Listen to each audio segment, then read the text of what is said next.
Hey, y'all. So today I'm joined by Mr. Joseph Gary Crance. Mr. Joseph is an author and a lifelong coon hunter. Man, this is going to be a great interview. Mr. Joseph's a true outdoorsman. We're going to talk about his inspiration behind the book, the common misconception of hunters in upstate New York, and what types of dogs he likes and everything. This is going to be a two-parter, but will not be posted consecutively. If you like what you hear here about Mr. Joseph, you can go to Ryland Creek 2.com, and that being 2 spelled out TWO. So it's Ryland Creek 2 spelled out TWO.com. And his books are also available on Amazon, Barnes & Noble, anywhere you get your books, right? And you'll want to buy The Last Coon Hunter first. The last one first, right? That's the way to remember that. Because that is the first book of the saga. And the second book is An Exceptional Hound. And third, so on and so forth. So, if you like fiction, you like to read about coon hunting, please go purchase the book. These individuals that come on here, they take time out of their day to come on this podcast and share all this with everybody. And they're not coming on here to sell books, right? Mr. Joseph isn't coming on here to increase his book sales. Yeah, I mean, that might be a byproduct of it, but he truly cares about the outdoors and the coon hunting world, and really wants to speak to people and talk about, like I said, that common misconception that people have about New York State versus New York City. That's one way that we can support him. I've purchased a book. I'm on An Exceptional Hound right now. I've read The Last Coon Hunter. I'm almost through The Exceptional Hound. When I get done with that, I'm going to buy Legends of Ryland Creek, which is the third book. But I'm asking you that if you do like what you hear here, to go purchase a book from him. And it would really help him out. I know it would. He just had a brand new book come out, The Forest Ghost, which is number 5. It's actually a prequel to The Last Coon Hunter. You're going to learn about some of the characters in here, and it might pique your interest a little bit. So, like I said, if you like what you hear, go purchase the book. Mr. Joe's going to be joining us virtually, so let's go on ahead, get him online. Y'all sit back and enjoy.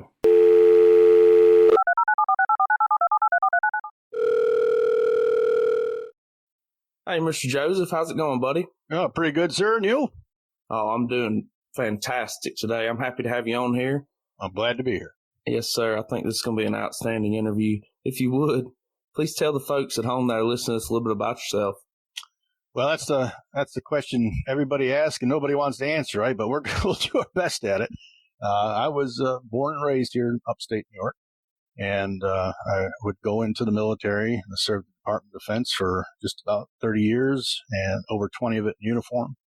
And then, about 2011, I came back here to upstate New York, and have been back ever since, and I've enjoyed it.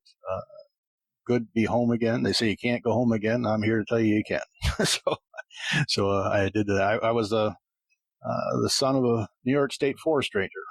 So I want to quote your book, The Exceptional Hound, just to kind of give the listeners an idea of your love of hounds, right? So the quote goes, "For I have seen the world of men and found it wanting. I prefer the company of hounds." What does that saying mean to you? That's in book 2. That's an exceptional hound. And it's a very poignant scene where that comes, that quote from. But you're right. It has a larger, more universal meaning. And I think most those who chase behind a hound know exactly what that means. And even those who don't kind of get it. In that, hey, you want to be with your dogs, you got to bond with your dogs, and a bond with the dogs that most people don't have even with other people, unfortunately. And I think that's what it's a lot about. I had that saying on Facebook.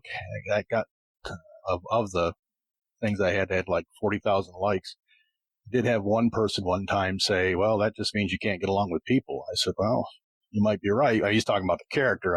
He was talking about me as the author, but I think, like say, most of those who run behind a hound or a bird dog or any kind of dog, they understand what that means, and it's really it talks about the bond again between a man and a hound. Yes, sir, and that is people don't realize how far back that bond really goes. We wouldn't be here if it wasn't for hounds. Oh, I fully believe that the bond between canine and human goes back millennia. I mean, thousands of years. We could actually prove that too in history. But the idea is that you'll never get any animal that's more loyal to you. And that's where I think it comes down to it. That's why a lot of people run dogs, is because of that bond, and they understand it. And I've had up here, we've got quite a few coon hunting clubs, I know that you have down there in Mississippi. One gentleman up here, Mr. Ernie Stevens, he's the president of the Orleans Hound Club out of Batavia, New York. And he'll tell you, he says, it's just hard to put into words. But that quote might do it. But he's right, though. I'm not taking anything away from Ernie. But I would say that absolutely that quote at least begins to capture what it means to us. And I even know, again, I think most, even those who don't run hounds, would begin to understand. Yeah. And I think something that people don't realize about coon hounds in particular is that dog has such a bond with you and relies on you so much that it is going to sit there and wait for you to come to the tree. That goes against every primal instinct that dog has. Yeah, he's calling you. You're absolutely right. And it's that's another thing you got to try to explain to folks, that it's teamwork. And I had one non-coon hunter one time telling me, he says, the dog does all the work. And I just sat there, and I know I was shaking my head, but I said, that dog learned to go ahead and chase a raccoon because I put in hundreds, if not thousands of hours training him to come when I call him a collar. I absolutely am for training collar used correctly, but I also very, very much believe that your default should be a voice command. So you are sitting there training that dog to come to you, to hunt with you. If you got a good coon hound, now there are, Dad would tell you that there's no such thing as a perfect hound, right? But if you're hunting with a dog and he's not hunting with you, that's a major flaw. So we've had a couple of dogs that didn't have reverse, right? So you got to go find them.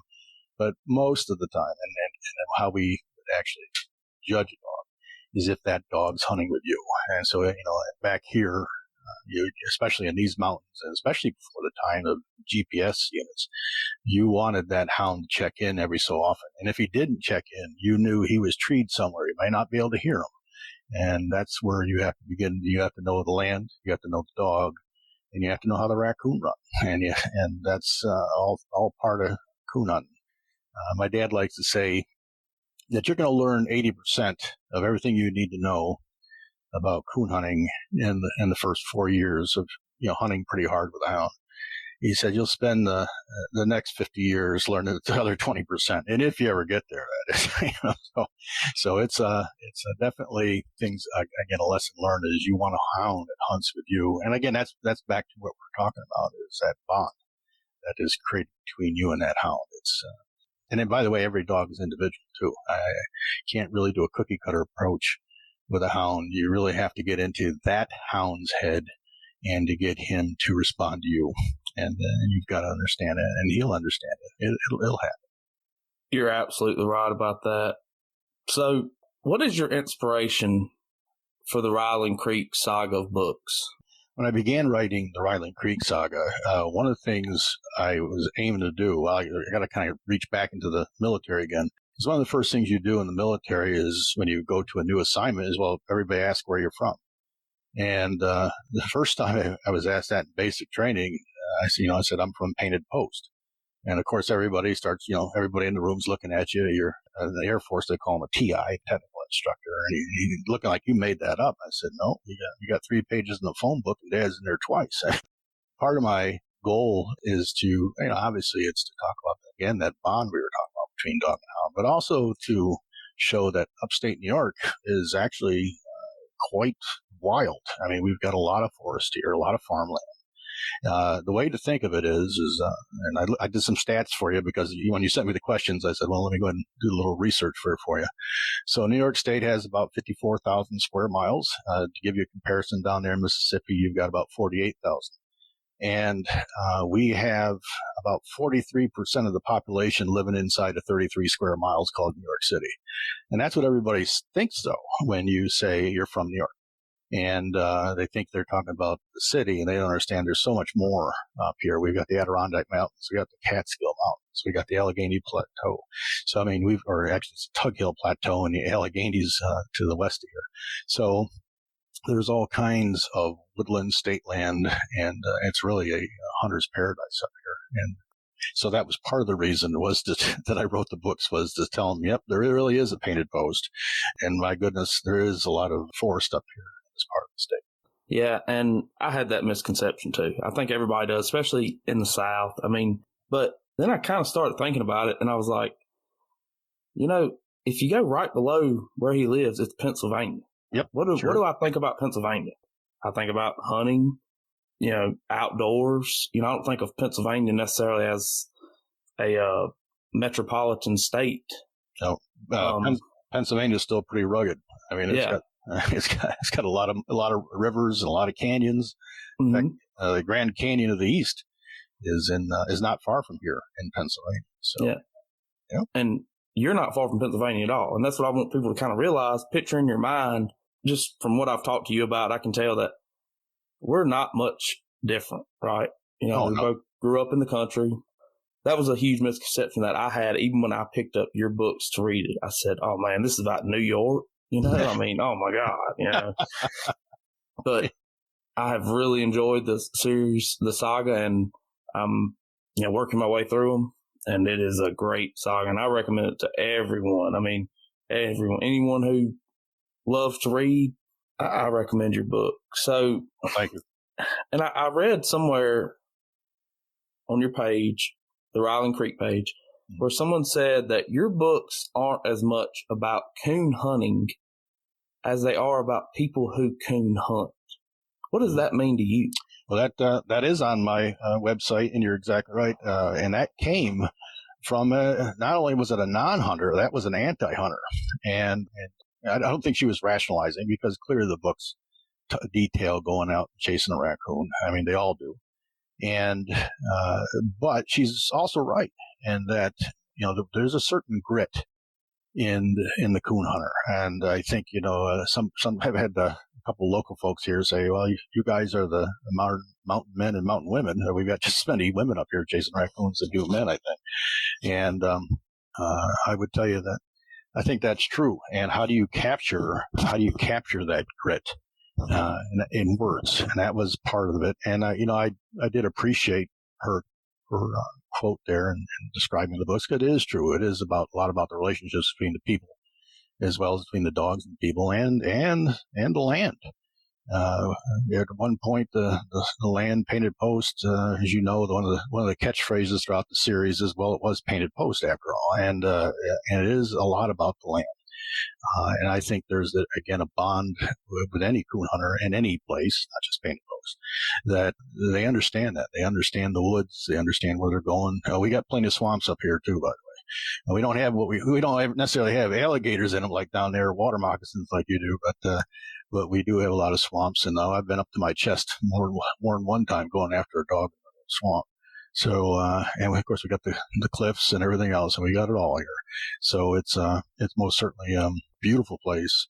You got to be careful when you're out here for sure. And, at the same time, it's a beautiful place to be up here. And that is again what the books are trying to do, was to portray that lifestyle, portray the bonds, the people, and what we do on a regular basis at night out in the woods.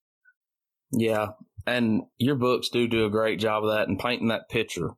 I love a book that you can pick up and it's described to you in detail. So, I know one time you were going hunting in the Black Oaks, mm-hmm. And you described the scenery perfect. It's just, we don't have mountains here, which I'm extremely glad of because I do not like to climb hills.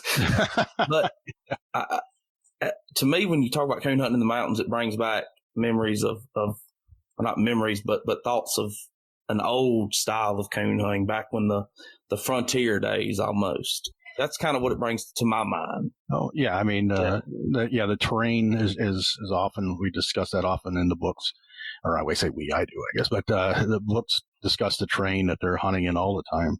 And we do have we have all the different species of oaks up here, or many, not all of them, not all of them by a lot, by a grand shot. There's all kinds of oaks across the United States, but we do have a lot of red oak, white oak, black oak, chestnut, or also known as rock oak.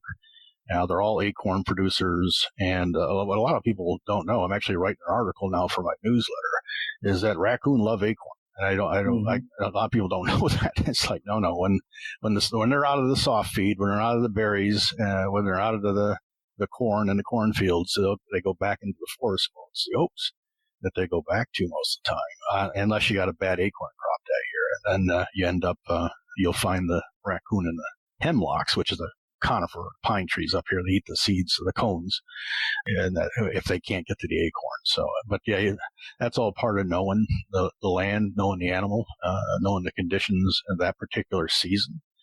We've got low blush blueberry. We also have huckleberries up here. So we got all kinds of berries for them. They get blackberries, raspberries. They're into them left and right. They'll get a strike out of a blackberry patch in the June, July timeframe, which is our training season up here. Our hunting season runs from late October to the middle of February, but training season opens up on the 1st of July and runs through April 15th of the next year. So we can get out in the woods quite a bit here in upstate New York. Some folks are lucky enough to have training season year round. I'm kind of jealous that way, but I guess the thinking is that they give the raccoon a break when they're raising their youngins in the spring. So I guess I can understand that. We can hunt all year round here. We can't kill a coon during like turkey season. But I guess that's because they have their young, and you have to have like a special permit to be able to run hounds during turkey season. If you're on public land. Okay.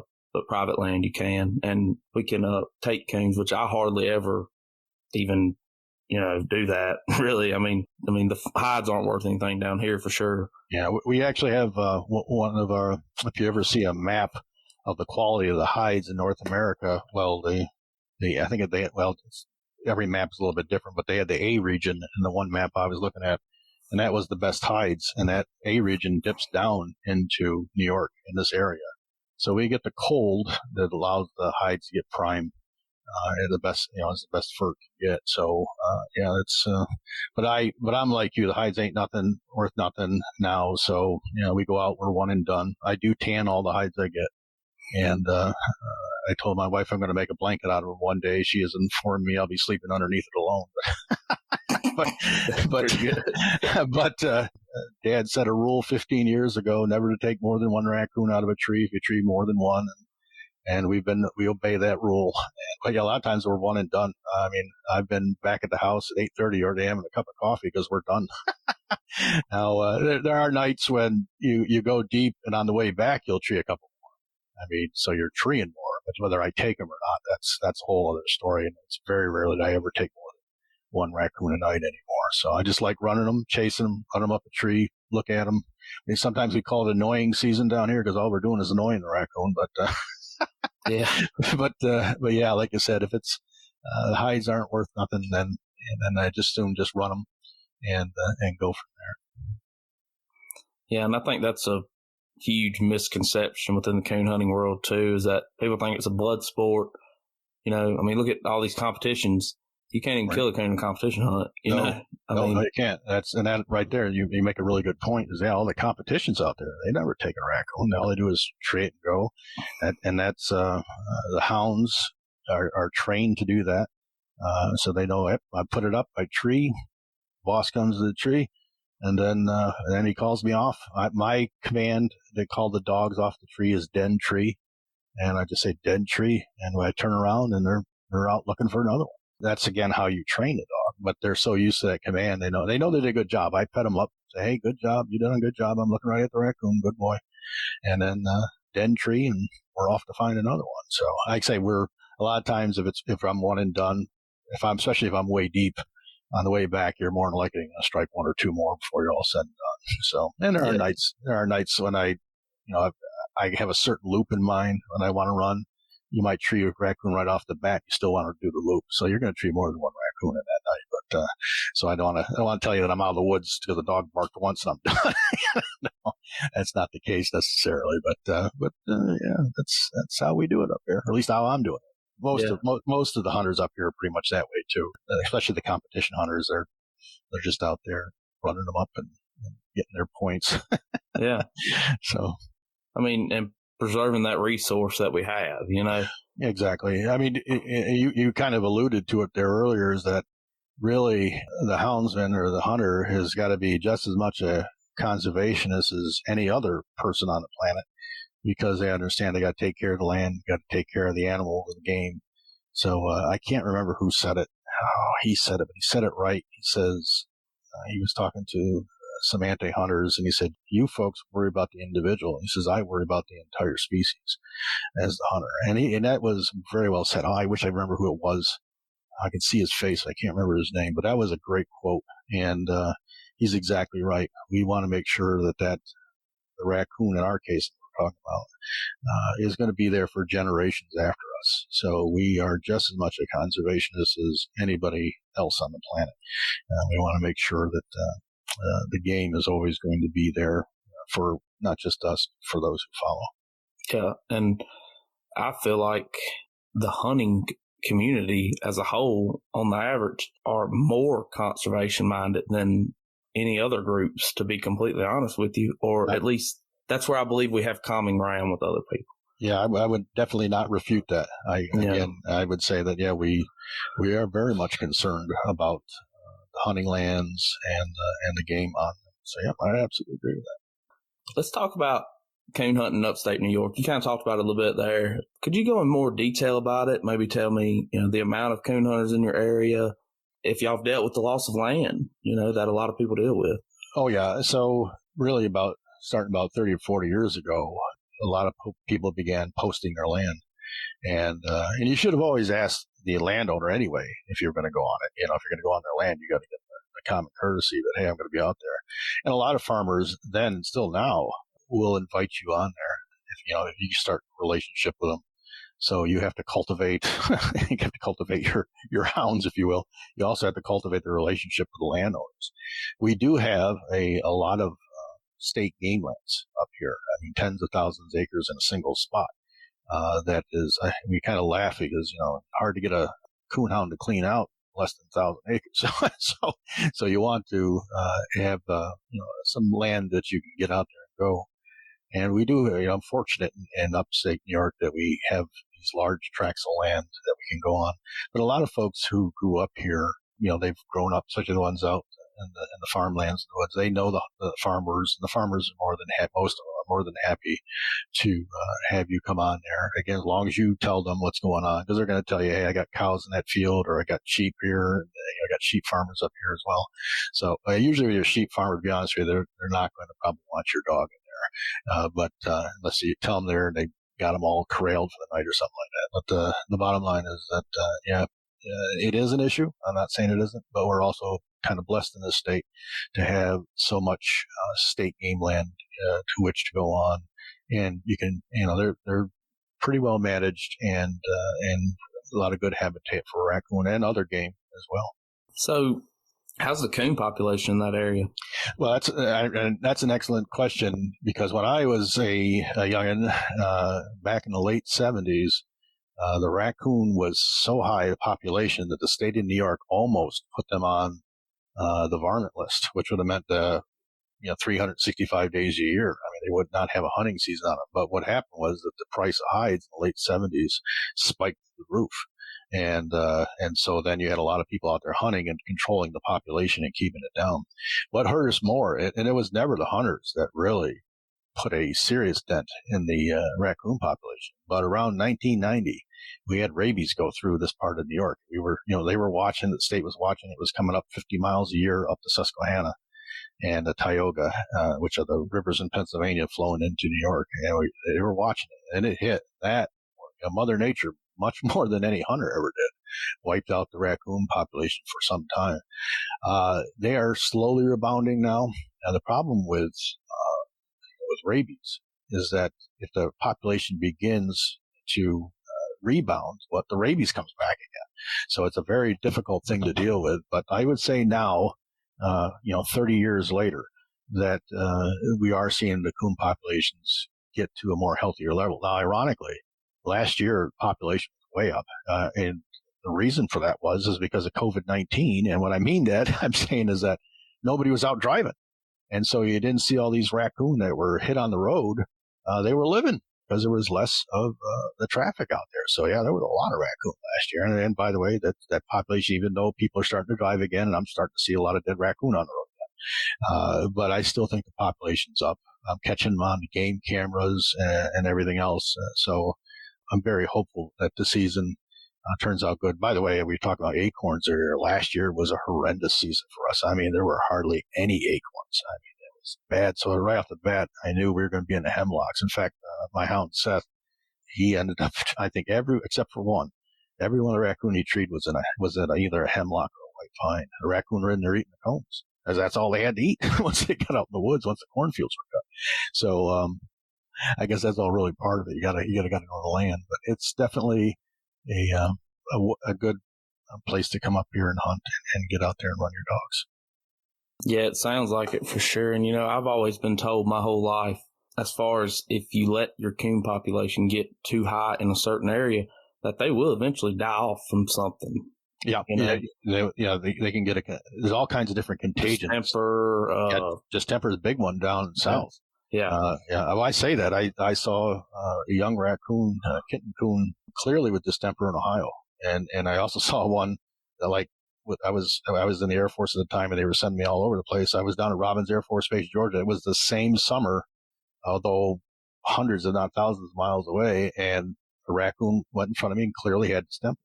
And you feel sorry for them because they're going to die. They just sit there, their chest is heaving, they're on their back. They were not hit by a car where I was at. It's not possible to get a car back in there, but what was happening to them. So you're absolutely right. Everything's about balance, and that's where the hunter comes in, is to help maintain that balance. Because we have taken away a lot of the land when we put up our houses in our towns and our cities. So you have to manage the game population accordingly, or like I said, Mother Nature will wipe them out with with quite a bit of efficiency. Yeah. So that's where again your hunters play a vital role, and I think that's as actually discussed in book 5, is that you can't see the hunter as apart from the game system. It blows my mind that people think that when you walk in the woods and you're separate from the wood. No, you're part of the woods at that point, and you are part of that element that's balancing everything out there in the woods. So the hunter is absolutely required. It's hard to convince people that, but just show them, like say, rabies, distemper, what happens when a population explodes and all of a sudden implodes because the population just starvation, mange. We get mange up here in the fox. We had a case last year. I saw a fox running around with mange. So I mean, that is a huge component of maintaining a healthy population is in fact the hunter. Yeah, and you talk about the effects on other species as well, such as turkeys. Coons are a huge nest predator to turkeys. Oh yeah, if you got eggs out there in the ground, and you got a woods bandit who's kind of hungry. Guess what? Eggs for breakfast is not a bad idea. So, no, I mean that's a snack for them. Oh yeah. I was going to say we have had a relatively recent returnee to the forest of upstate New York, and that is the Fisher cat. It's the first cousin of the wolverine, and they are voracious. And how they came back, the way I understand it, is the state of Pennsylvania brought them in because they're one of the few predators of the porcupine. The only 2 predators I know of a porcupine is the fisher and a cougar. A cougar will eat a porcupine, but unfortunately, what I've had a lot of experts tell me, those are out in the woods, fisher will eat porcupine after he's eaten everything else in the woods.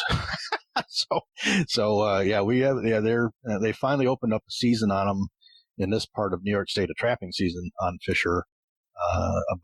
it's only 6 days long. But I want to say they got to be on their like their fifth, sixth, maybe seventh season this year of bringing them in there. So the fisher is another one. They say the predators that you have to control, or it'll decimate a turkey population as well. Although I've heard some studies say that's not necessarily true, but I've had a lot of folks who've lived with fishers for years and say no, they're affecting the turkey population. Yeah, turkeys, that's an extremely finicky animal. Yep. And we have to do everything we can to, better habitat for them and everything. I know, especially down here. So, are y'all dealing with any infringements on your rights to Freecast hounds in New York? Yeah, there's, so we have the New York Houndsman Association, and there's usually once or twice a year that you'll get a bill put in that either curtail or outright stop hunting, but and usually that's put in from some state legislator that's out of the city who has no idea what, in my humble opinion, what they're talking about.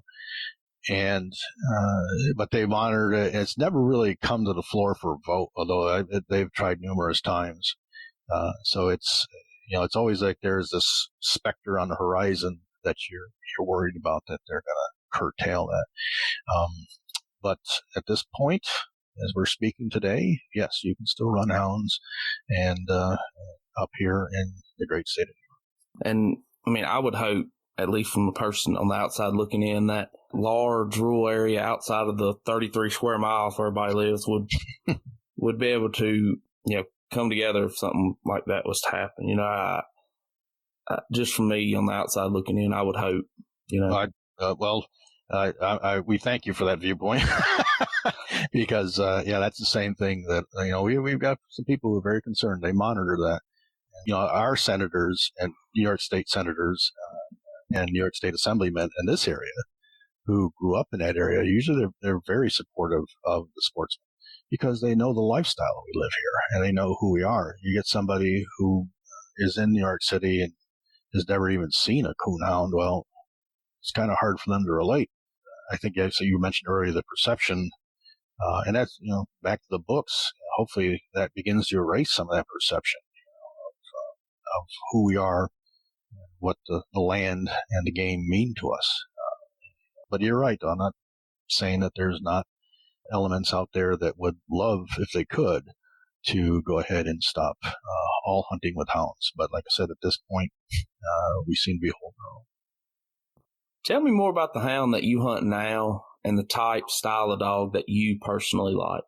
Okay, well, I've got 2 black and tans and a cur, and you heard me say Seth, and there's a character named Seth, the dog, in the saga.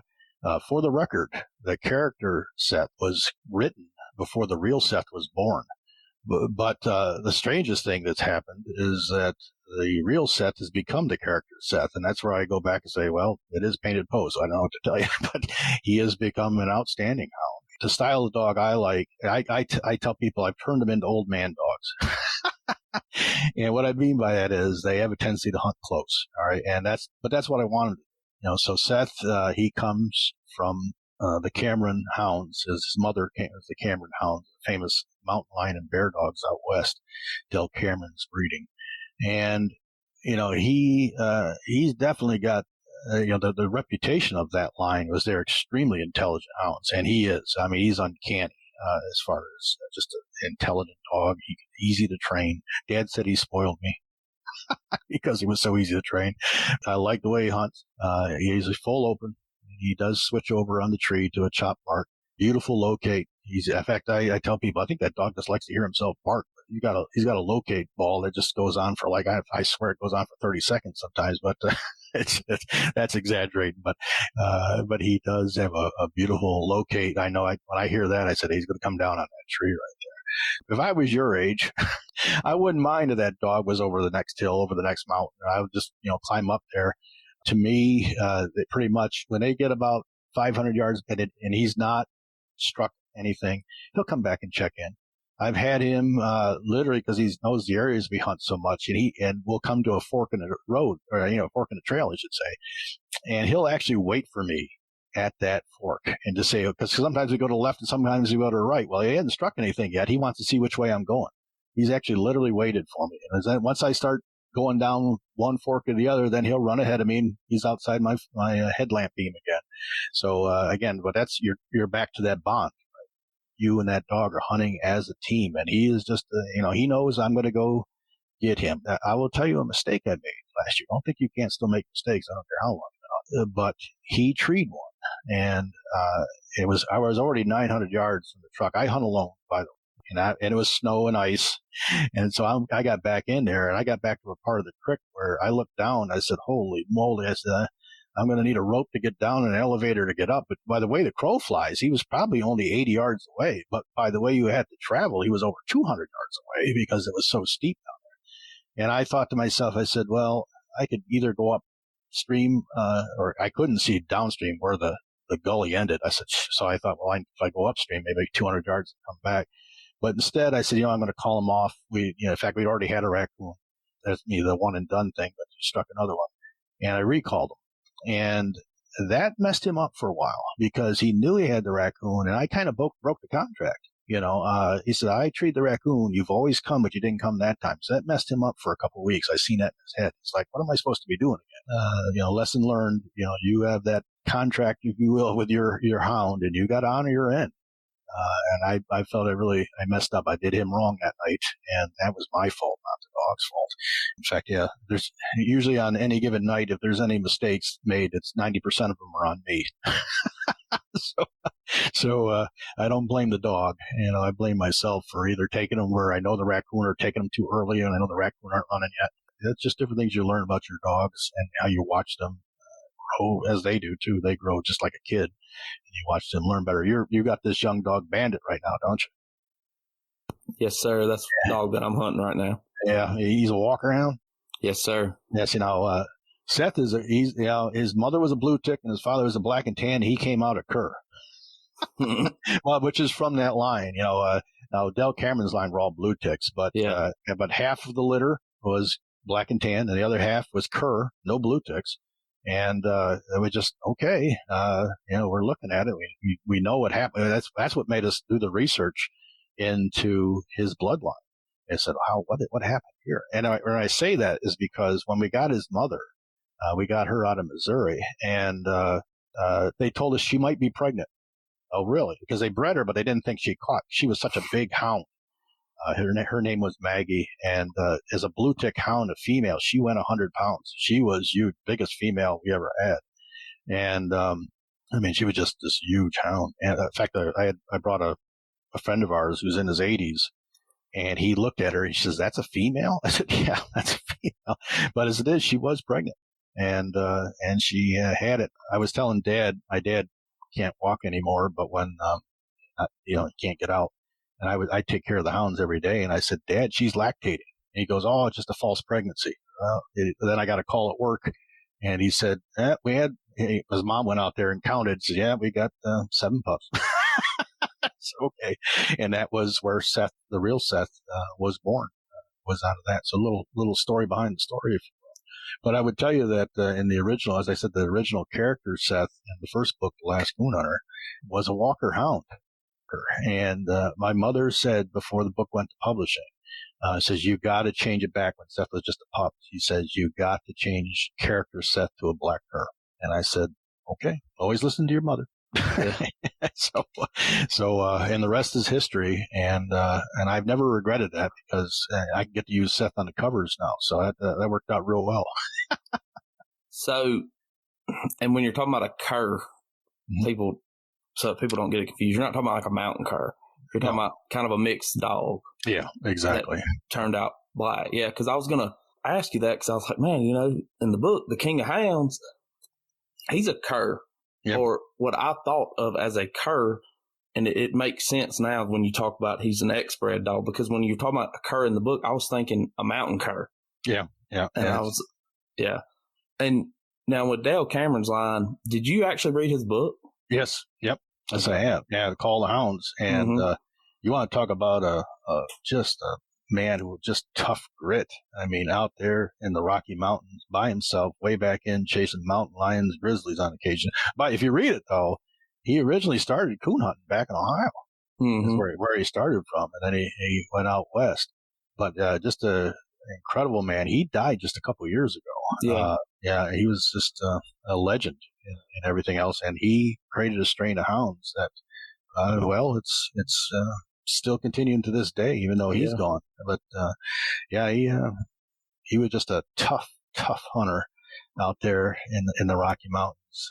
And as by the way, you were talking about, he at the end, towards the end of his life, he was bemoaning all the changes he saw in the laws and the territory and the road systems out there. And I think that's, back to your question, are you seeing things change? And the answer, you're seeing them, but it's still pretty good. I wouldn't overly complain about it. How many nights a week do you get to hunt now?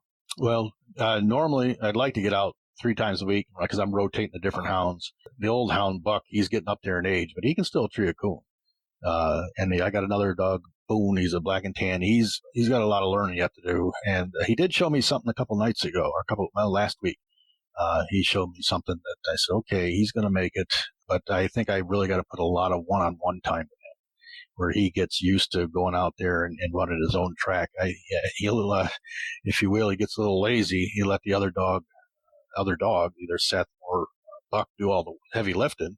He's got a beautiful mouth, but he's just got to learn to run that track by himself. So I said, I think I'm going to be putting a lot of time with him alone this season, just to get him out there and force him to, ain't nobody else going to tree that raccoon but you, because you're the only one here. So I'll be doing that. But I try to get out. This summer has been, our season opened up against 1 July, and between the heat and the rain we've had up this year, it's been very hard to get out there. But I try to get out there 2 to 3 times a week, minimum.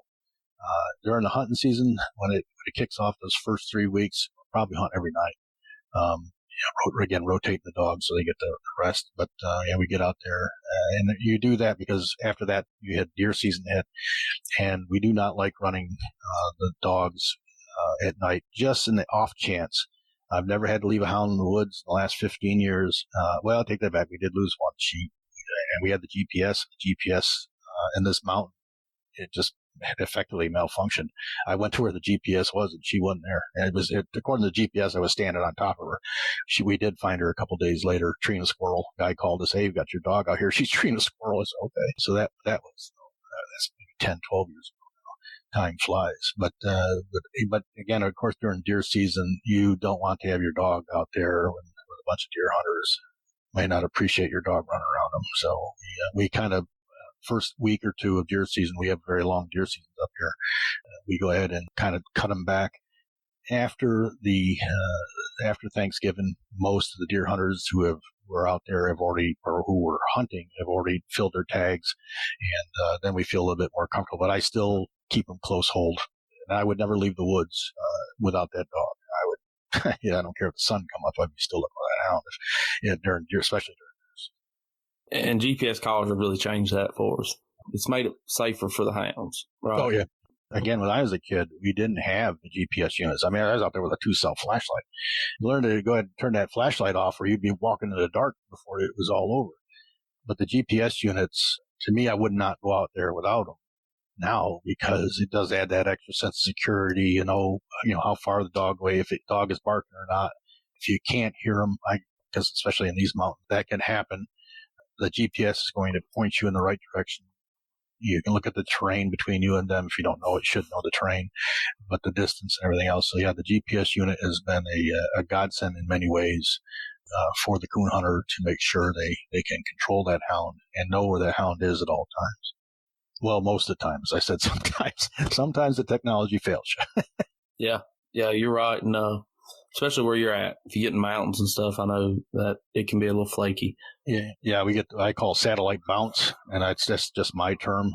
But a dog is, according to the GPS, 1 minute he's 50 yards from me, and the next minute he's 500 yards from me. Well, because of where we are and everything else, and down in those steep ravines, signal can't get to you. So it was just holding where they knew the dog was last.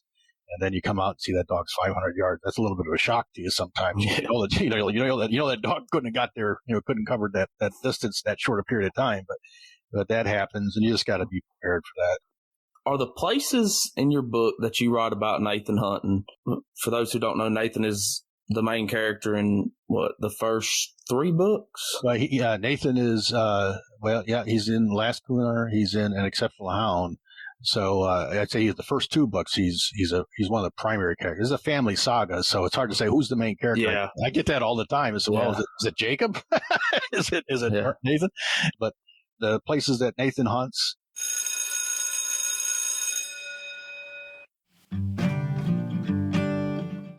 Wow, that's a great interview. And if you'd like to find out more about Mr. Joseph and the Ryland Creek Saga, go to www.rylandcreek2, which 2 being spelled TWO.com. And you can find out more, and you can also purchase a book from him. There's 5 of them. I've read the first 2. I'm almost done with the second one. So working my way through that, and they are great books, really great family values, and I believe everyone would enjoy them. If you want to, go pick one up. So one thing that we didn't talk about in this episode, but we actually talked about in the part 2, the book is meant for adults. Now, it's because it has a little bit of violence in it, but it's really nothing major, and we talk about that in the second part. But parents, be advised, Mr. Joseph does recommend that you read the book first, and then base your decision to let your kids read it on you. But someone that's, like he says, and I'm quoting him, 17, 18, And it is more of an adult read book as far as the way it's written, or not the words, but the way it's written, right? So I think we can all tell the difference in a children's book versus, something else. But it's a great saga, and I do encourage everyone to get one. The first book is The Last Coon Hunter. Make sure that is the one that you get if you do want to start the book, because he's had people that didn't pick up the first one, right? The second one is An Exceptional Hound. So make sure to get The Last Coon Hunter first. It's weird, I know it's the last one first, but that's the easy way to remember it, right? If you like what you heard here, find us on Facebook and Instagram at Coon Hunting U. Also, go to Apple Podcasts and give us a rating and review. It really helps us out. And until next time, y'all have a wonderful day.